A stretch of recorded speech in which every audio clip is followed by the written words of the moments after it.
प्यारी साथ संगत, सबसे पहले महाराज जी के जीवन की, उनके जन्म दिवस की आप सबको बहुत बहुत शुभकामनाएं हों।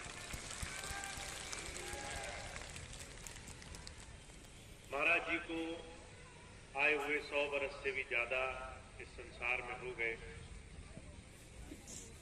और महाराज जी ने जब अपने गुरु से बाबा सावन सिंह जी महाराज से नाम लिया तो जीवन में पहले गुरु की शिक्षाओं का आचरण किया, गुरु की शिक्षाओं से जुड़ करके अपने जीवन को इस तरह से तैयार किया कि उसमें से आध्यात्मिकता की, प्रभु प्राप्ति की झलक मिल सके। स्वामी जी महाराज अक्सर कहा करते हैं कि गुरु के लिए शिष्य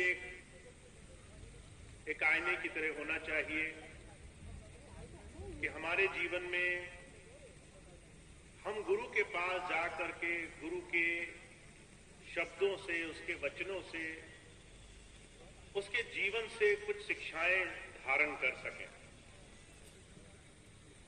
इसीलिए आज का ये दिन बहुत महत्वपूर्ण है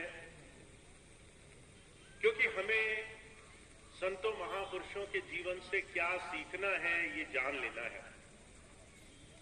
कैसे हम गुरु की बात को अपने जीवन में अपने जीते जी धारण करेंगे, कैसे उनकी दया महर को जीवन में समझेंगे,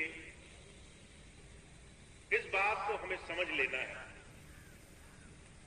और आज से सुंदर समय कुछ नहीं हो सकता जब हम अपने गुरु की, महाराज जी के जीवन की कुछ ऐसी बातों को, कुछ ऐसी शिक्षाओं को अपने जीवन में जानने और समझने के लिए बैठे हैं जिससे हमें अपने जीवन में लाभ पहुंचे। हमारे जीवन में हर रोज गुरु की शिक्षाएं कैसे अमल में लाई जाए, ये बहुत बड़ा प्रश्न है आज के समय में। बाहर चाहे आप दुनियावी स्तर पर देखो, प्रवचन, सत्संग, अच्छी बातें, कथा कथानक बहुत हो रहा है। आपको कहीं जाने की जरूरत नहीं, आप घर बैठे जहां खड़े हो वहीं और पूरे जीवन भर उसी स्थान पर खड़े खड़े शुभ वचन सुन सकते हो। क्या सुनना मात्र काफी होगा हमारे जीवन में, इस जीवन के सही सार को समझने के लिए, या फिर कोई और भेद भी है जिसे महापुरुषों ने समझाया है? और हमें सिर्फ इतना समझना है कि हमारे दैनिक जीवन में गुरु की शिक्षाएं कैसे हम अमल में ला सकते हैं। कई बार मैं बहुत से भाई बहनों को देखता हूं जो इन दो धुरियों को मिला नहीं पाते। जब वो सत्संग में जाते हैं तो वो बहुत मन से सत्संग की बात सुनते हैं, उसमें से कुछ बात घर भी लेकर आते हैं, पर जब वो संसार में जीते हैं तो वो पूरी तरह संसार में लिप्त हो जाते हैं। हुजूर कहा करते थे, अगर आप इस चीज को जरा इसकी पैमाइश करो, सत्संग कितनी देर किया, कितनी देर संसार में विचरण किया, तो ईमानदारी से इसकी तुलना भी नहीं की जा सकती। आप महीने में एक बार सत्संग में आए, एक सत्संग में 1 घंटा आपका ध्यान रहा, पर बाकी समय आप संसार में पूरी तरह से संसार की चिंताओं में, भोगों में, परेशानियों में, अनिश्चितता में फंसे रहे, तो उसका कितना लाभ हमें जीते जी प्राप्त होगा, ये बहुत ध्यान से समझने की जरूरत है। कई बार मैं भाई बहनों को देखता हूं, गृहस्थ की अनगिनत चिंताओं में वो लिप्त रहते हैं। पहले बच्चे नहीं हो रहे, बच्चे हो गए तो स्वास्थ्य ठीक नहीं है, धीरे धीरे स्वास्थ्य ठीक हो गया तो पढ़ लिख नहीं रहे, पढ़ लिख लिया तो बात नहीं मान रहे, बात भी मानने लगे तो शादी ब्याह नहीं हो रहा, और उसके बाद की घटनाओं की कोई कमी नहीं है। हम 24 घंटे निरंतर संसार में चिंताओं में उलझे हुए हैं। वहीं हमने 1 घंटे का सत्संग कर लिया, अच्छी बात सुन ली, मन को ढांढस बना दिया कि हम गुरु पथ पर चल पड़े हैं। हुजूर कहा करते थे इस बात की विवेचना करनी जरूरी है। संत मत, अध्यात्म, महीनों महीनों में एक बार भूले बिसरे किसी संत की, महापुरुष की याद आ जाना नहीं होता है। एक आधी बार सत्संग सुन लेना नहीं होता है। मैंने तो ऐसे लोग भी देखे जो कथा कर रहे हैं, भागवत कर रहे हैं, हनुमान चालीसा पढ़ रहे हैं, दूसरी चीजें कर रहे हैं, बीच में पीछे से आवाज आई कि ये चीज कहां रखी है, ये काम कैसे होना है, तो सब भूलकर पहले उस पर ध्यान चला जाता है। हुजूर कहा करते थे आधुनिक समय में, इस कलयुग में अध्यात्म के मायने बदले हुए हैं। मन के हिसाब से लोग अध्यात्म का पालन कर रहे हैं। जितना हमारे मन को रुझाए, जितना हमें अच्छा लगे, जितना हमारे मन को ढांढस बन जाए, वो अध्यात्म है। और इसका फायदा दुनिया में वो लोग लेते हैं जिनके संसार में सिर्फ आपकी आस्था से मतलब है। हुजूर कहा करते थे आस्था अगर अनुभव से न जुड़ी हो तो अंधकार की तरफ ले जाती है। आपने अगर इस बात को अपने जीवन में परखा नहीं है कि आपका कुछ देर मात्र का सत्संग में जाना और उसके बाद महीनों महीनों संसार में लिप्त रहना सिर्फ एक बुलावा है, क्योंकि आपका मन 24 घंटे संसार में विचरण कर रहा है। जब जब आप किसी सदगुरु की शरण में पहुंचेंगे तो वो एक ही बात समझाने के लिए आते हैं। नाम लेने का मतलब है मन की लड़ाई में पहला कदम रखना। पहले तो आप मन को खुलेआम ठीक से छोड़ रखते हो कि वो अपनी तरीके से विचरण करे। जब नाम लेते हो तो आपको समझ में आता है ये मन कैसे चल रहा है। आपको कहता है आप परमार्थ में जुड़े हो और 24 घंटे निरंतर आपको चिंताओं में लिप्त रखता है। मैंने ऐसे भाई बहन देखे जिनको रातों रात नींद नहीं आती, जो चिंताओं में दुखी रहते हैं, कल का दिन कैसे गुजरेगा। आप अगर अपने चारों तरफ देखें, माफ करना अपने जीवन में देखें, तो आपको एहसास होगा हम कैसे संसार के इस दुष्चक्र में, चिंताओं में, दुख कष्ट क्लेश में उलझे हुए हैं। ये वो मन का कारोबार है जिसमें हमने अभी कदम नहीं रखा है। तो जो कहा करते थे सदगुरु की शरण में आने के बाद हमें ये बात समझनी जरूरी है, ये मन का द्वंद है जिससे गुरु हमें ऊपर उठाने के लिए नाम देता है। कहा मन लोभी, मन लालची, मन चंचल, मन चोर, मन के चले मत चालिए, मन पलक पलक पछुआ। मन लोभ में, लालच में, भोग विलास में, सांसारिकता में, 24 घंटे चोरी में आपको उलझा के रख देगा। ऐसे में गुरु का नाम, सदगुरु का दिया हुआ नाम आपको अंतर से उस प्रभु की अंतरधारा से जोड़ने के लिए आता है। और हमारे अंता के जीवन में, अंताकरण में इस नाम को यथार्थ जीवन में पाने के लिए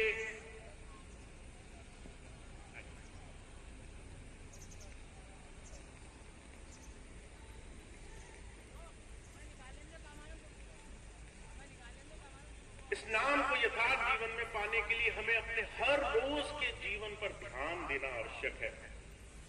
हमारे हर रोज में नाम कैसे आया, हम हर रोज नाम से कैसे जुड़े, इसके लिए हमें गुरु की शिक्षाओं का जीवन में पालन करना पड़ता है।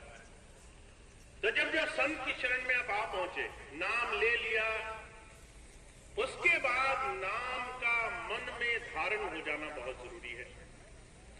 मुझे बड़ी अच्छी तरह से याद है, स्वामी जी कई बार एक बात कहा करते, आप अगर ध्यान की क्रिया में रोज रोज उस प्रभु धारा से जुड़ना चाहते हो तो आपको एक मूल मंत्र अपने जीवन में लेना होगा, और वो है सिमरन की शक्ति को आपको जीवन में बनाना होगा।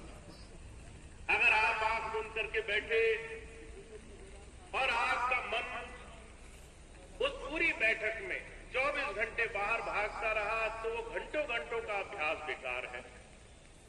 मुझे स्वामी जी की जीवन की एक छोटी सी घटना याद है। जब स्वामी जी विदेश गए तो महाराज जी के एक सत्संगी मिले, स्वामी जी के वो पास आए, कहने लगे अगर आप स्वामी जी महाराज जी के उत्तराधिकारी हो तो मुझे वो तरीका बताओ जिससे मैं अंदर ध्यान साधना से जुड़ूं। स्वामी जी ने कहा ध्यान पे बैठते हो? तो उन्हें बड़ा गर्व था कि मैं घंटों घंटों अभ्यास करता हूं। कहने लगे मैं काम काज से निवृत्त हूं, 7-8 घंटे ध्यान पर बैठता हूं, थोड़ी थोड़ी देर करके 3-4 बार करके 8 घंटे तक ध्यान पर बैठता हूं। स्वामी जी कहने लगे कैसा ध्यान है आपका? कहने लगे आधा समय तो मन से लड़ाई चलती रहती है, आंखें मूंद कर बैठे जरूर है पर मन संसार में भाग रहा है, और हम इतनी देर बैठने के बाद भी ध्यान में रम नहीं पाए। स्वामी जी ने एक छोटी सी सलाह दी उन्हें, कहने लगे याद बना के रखा करो, चलते फिरते उठते बैठते सोते जागते जितना समय मन से खाली रहो, मन में एक याद चलती रहे। अगर आपकी याद पक्की होगी आपका भजन सरल होगा, अगर आपकी याद नहीं बनी होगी तो भजन बहुत मुश्किल होगा। याद अगर आपको आ ही नहीं रही और उसी समय का इस्तेमाल मन दुनिया की चिंताओं में लगकर कर रहा है तो दुनिया आपके मन में भरी रहेगी। इसलिए संत महापुरुष बड़े सरलता से इस मन को नाथने का तरीका सिखाते हैं। तो महाराज जी के जीवन में इस मन से कैसे हम हर रोज उस प्रभु नाम का सिमरन करें, इस बात की शिक्षाएं भरी हुई है। महाराज जी जब छोटे थे तब से ही उन्हें इस बात का अंदर से शौक था कि वो अपने जीवन में इस संसार को रचने वाले रचनाकार को देखना चाहते हैं। हमारे और आपके मन में ऐसी इच्छाएं नहीं आती। हमसे पूछा जाए आप क्या चाहते हैं तो हम सोचेंगे थोड़े और अच्छे कपड़े मिल जाते, थोड़ा पैसा और अच्छा हो जाता, घर और अच्छा बन जाता, गृहस्थी और जम जाती। पर महाराज जी की इच्छा थी कि उनको ये भेद जानना है कि आखिर संसार को चला कौन रहा है, इस संसार को कौन संभाले हुए है। और जो कहा करते थे ये जिज्ञासा ऐसी थी जिससे उनकी याद बनी रहती थी। उन्होंने तब भी याद बनाई जब उन्हें उनके गुरु से नाम नहीं मिला था, और बाद में महाराज जी ने इस बात पर बड़ा जोर दिया, अगर आप नाम ले चुके हो और कुछ नहीं करते तो ये बहुत अधूरी चीज है। का नाम जपत कोड़ी वाला चुई चुई गिरे जिस चाम, कंचन देही किस काम की जामुख नाही ना। आपको बहुत सुंदर हष्ट शरीर मिल गया, समृद्ध हो, बहुत अच्छा जीवन पा लिया, पर मन चिंताओं में उलझ रहा है। बुजुर्ग कहा करते थे ये मन की चिंताएं किसी की नहीं गई आज तक। आपके पास कुछ पैसा हो या आप संसार के सबसे बड़े अधिपति हो, अगर आपको अंतर से प्रभुधारा से जुड़ने का सौभाग्य नहीं मिला तो आप चाहे किसी स्थिति में हो ये मन आपको दौड़ाता रहेगा। इसलिए महाराज जी कहा करते थे, जिस उन्होंने नाम ले लिया है उन्होंने अभी मन से लड़ाई लड़नी है। हर रोज जब आप सुबह उठोगे तो मन आपको कहेगा आज तो बहुत काम है, आज तो संसार की बहुत सारी जिम्मेदारियां हैं, आज तो हमें बाल बच्चे रिश्ते नातेदार बहुत से लोगों के काम हैं, कल बैठ के नाम लेंगे, कल बैठ के ध्यान करेंगे। मुझे एक ऐसे भाई मिले, जब वो आए सत्संग सुना, सत्संग सुनने के बाद जब चर्चा हुई कि नाम लेना बहुत जरूरी हिस्सा है जीवन में उस भेद को जानने का, तो कहने लगे अभी तो मेरी उम्र ही क्या है, जब वृद्धावस्था आएगी थोड़ा काम काज से निवृत्त हो लेंगे तब हम बैठ करके ध्यान करेंगे। धीरे धीरे समय काफी निकल गया, जब थोड़ा और बड़ी उम्र हो गई, शरीर थोड़ा जर्जर हो गया, दर्द होने लगा, तो कहने लगे अब तो बैठना ही बड़ा मुश्किल लगता है, अब तो शरीर ही साथ नहीं देता, अब तो जो है हमारे अंदर मनोबल नहीं है, अब अगर हमें कोई कहे तो हम लग करके भी उसकी याद नहीं कर सकते।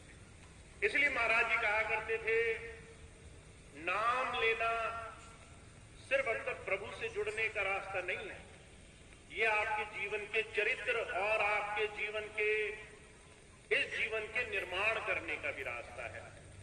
अगर आप सिर्फ नाम लेते हो तो आपके जीवन की संयम की शुरुआत हो जाती है। मैं 6 साल का था जब मुझे नाम मिला, अजमेर में स्वामी जी नाम दे रहे थे, वहां शामियाना लगा था, मैं उसके पीछे खड़ा था। अब 6 साल के बच्चे की क्या समझ होती होगी आप समझ सकते हैं, कुछ तो बोलना ही नहीं जानते उस उम्र में, पर 6 साल की उम्र में नाम वहां खड़े होकर के कैसे स्वामी जी दे रहे हैं मैंने सुन लिया। स्वामी जी को किसी ने बताया ये लड़का पीछे खड़ा नाम सुन रहा था। स्वामी जी कहने लगे अच्छा देखेंगे।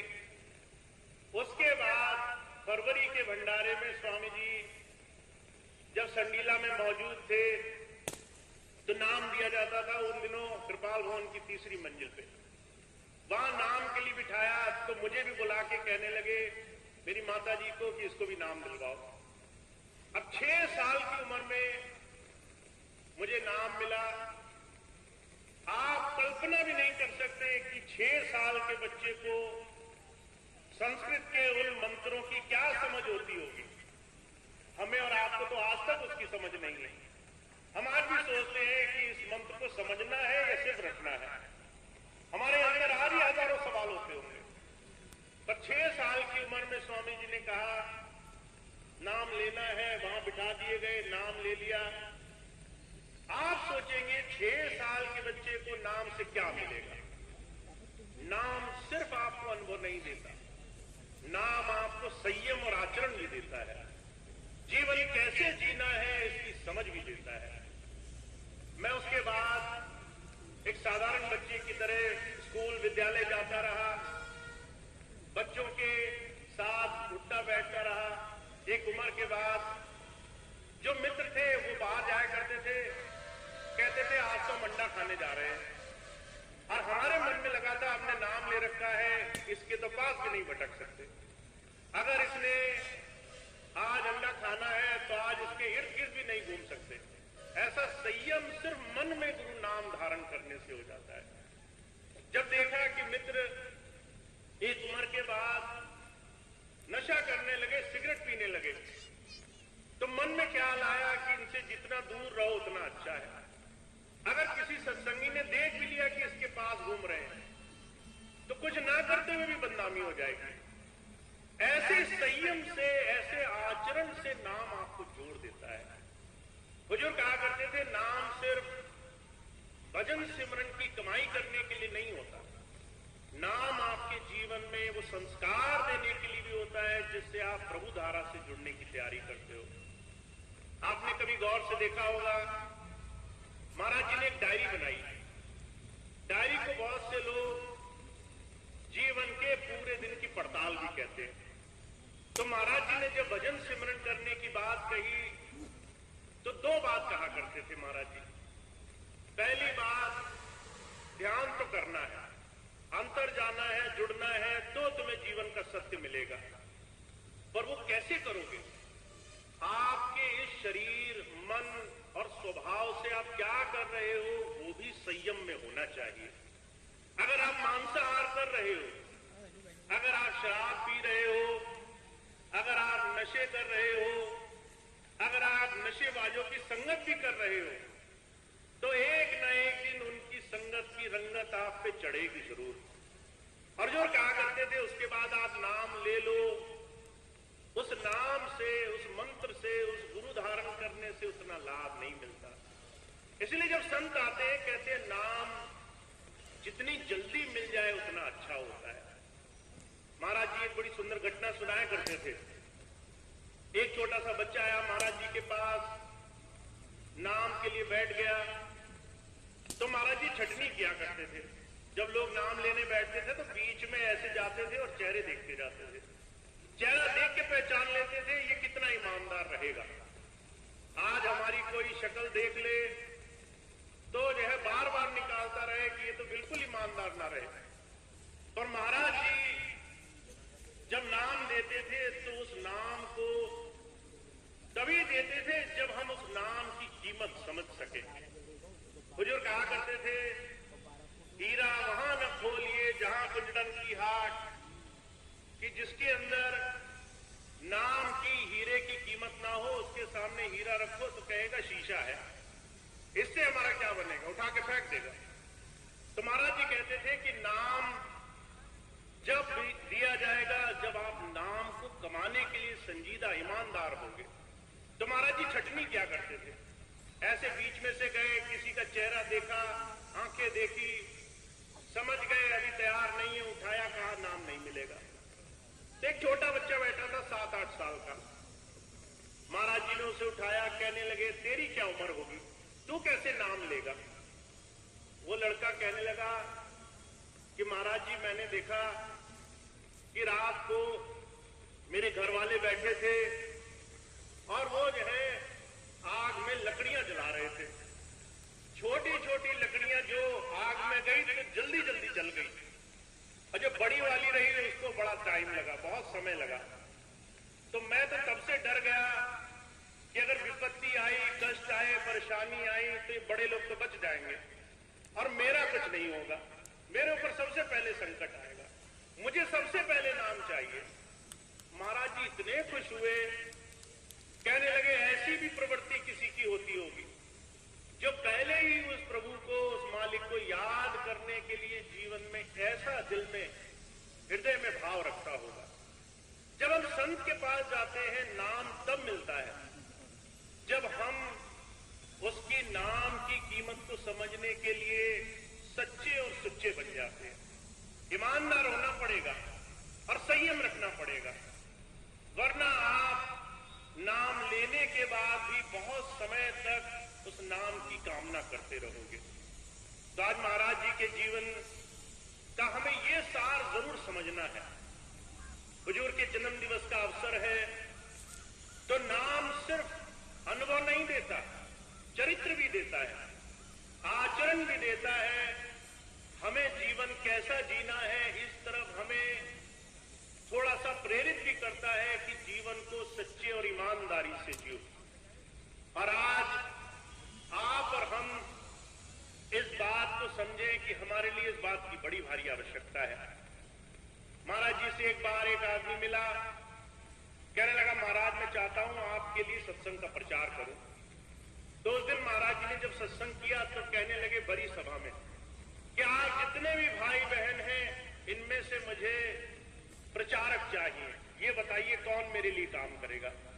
महाराज जी ने हाथ उठवाए, लोगों से पूछा तो कौन नहीं चाहता गुरु के लिए काम करना। सबने कह दिया आप जो बोलेंगे हम करेंगे। हाथ उठाए लोगों ने कि हम करेंगे प्रचार। महाराज जी कहने लगे सुधारक भी चाहिए। तो कहने लगे जो आप बोलेंगे हम करेंगे, जो बोलोगे जहां सुधार करना है करेंगे। फिर महाराज जी कहने लगे आत्म सुधारक चाहिए, वो चाहिए जो पहले अपना सुधार करे, जो अपने ऊपर संयम रखे, जो अपने जीवन को पहले तैयार करे। मुझे ऐसे जीव चाहिए। अब ये बात सुनी तो जितना हौसला था वो पस्त हो गया। लोग कहने लगे दूसरों की खामियां देखना आसान है, अपनी खामियां कौन गिने, अपने विकार कौन निकाले। पर जब संत आते हैं, कहते भाई पहले हमें अपने जीवन पर नजर रखनी है, पहले हमें अपने लिए काम करना है, अपने जीवन का सुधार करना है। तो महाराज जी का आज जन्म दिवस उत्सव है और मैं एक बात को मानता हूं, अगर आपने महापुरुषों की बात पर आचरण नहीं किया तो फिर उस नाम को अपने जीवन में लगाए रखने से उतना लाभ आपको नहीं मिलेगा। गुरु की बात जीते जी इन सांसों के शरीर में रहते आचरण करना, यह हमारे जीवन का सबसे ऊंचा धर्म है। गुरु की बात उस प्रभु से जोड़ने का एक सबसे जरूरी और सबसे महत्वपूर्ण अंग है। और आप सबको जो स्वामी जी महाराज के चरणों से जुड़े हैं, जिन्होंने हुजूर से नाम लिया है, उनके दर्शन भी किए हैं, उनको जीवन में इतनी सुंदर दात मिली हुई है। और मैंने अपने आप से संकल्प लिया था, जब मैं आज से 1 वर्ष पहले यहां नहीं आया और मैंने देखा कि चारों तरफ हर तरफ हाहाकार मची थी।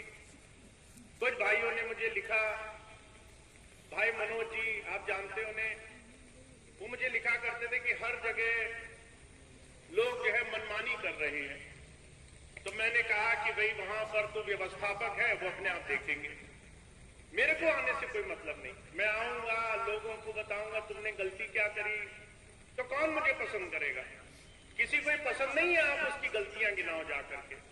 लोग ये ज्यादा पसंद करते हैं आप उनको बताओ वो बड़े अच्छे हैं, विशेष है, मुंह पे उनकी बड़ाई करो तो लोग बड़े खुश हो जाते हैं। मैंने उनको बोला कि भाई व्यवस्थापक है, वो इस व्यवस्था को देखेंगे। पर धीरे धीरे समय ऐसा आ गया कि चारों तरफ की बहुत सारी बात सामने आने लगी।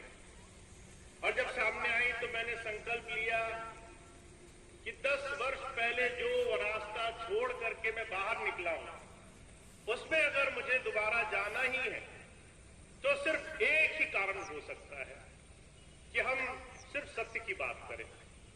बाकी बातें तो अपने आप हो जाती हैं, बाकी काम सब अपने आप बन जाते हैं।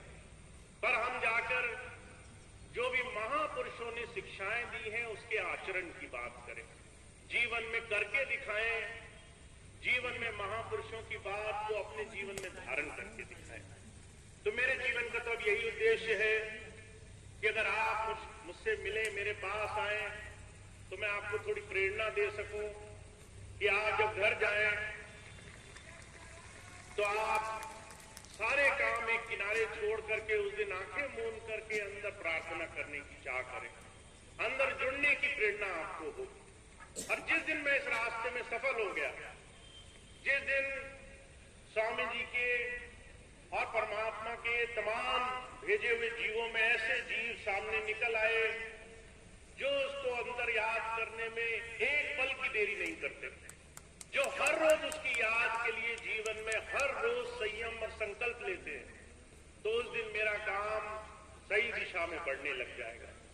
तो मुझे इस बात की बड़ी आशा है कि आज के समय में जहां झूठ फरेब और अपने पद का दुरुपयोग करने में कोई नहीं कतरा रहा है, हम सब ईमानदारी से अपने गुरु के बताए रास्ते पर चले और उसको जीवन में आचरण बना करके जीवन को उसके चरणों में समर्पित कर सके।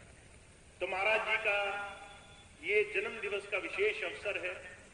मैं सिर्फ आप सबसे यही अनुरोध करता हूं, यही प्रार्थना गुरु से है कि हम सबको ऐसी शक्ति दे कि दुनिया में कितने ही कष्ट क्यों ना आए, कितनी ही विषम परिस्थिति क्यों ना हो, पर हम अंतर उस प्रभु धारा से जुड़े, जीवन को सच्चे पथ पर चलाते चले और जीवन में इस जीवन को एक आदर्श रूप में स्थापित कर सके। हम ऐसा जीवन बना सके जिससे कोई भी हमें देखे और कहे कि ये किसी सच्चे सद्गुरु का शिष्य है जिसने जीवन को अलग तरीके से जिया है। तो आज के दिन यही मेरी आप सबसे कामना भी है और यही आप सबके लिए मेरी शुभकामना भी है कि आप जीवन में इस रास्ते और इस दिशा में पूरे तन मन से आगे बढ़ते रहें और स्वामी जी का, महाराज जी का बहुत बहुत आशीर्वाद आपको हर पल मिले। अब इतनी बात मैं अपनी बात कह के समाप्त करता हूं। आज हमारे बीच में माननीय श्री प्रवक्ता नंद जी भी हैं, वो स्वामी जी से जुड़े हुए हैं और कई बार आ चुके हैं आप सबके साथ, कई बार उन्होंने संवाद किया है, कई बार जुड़े हैं। मैं उनसे अनुरोध करूंगा, सबसे पहले डोरीलाल जी से प्रार्थना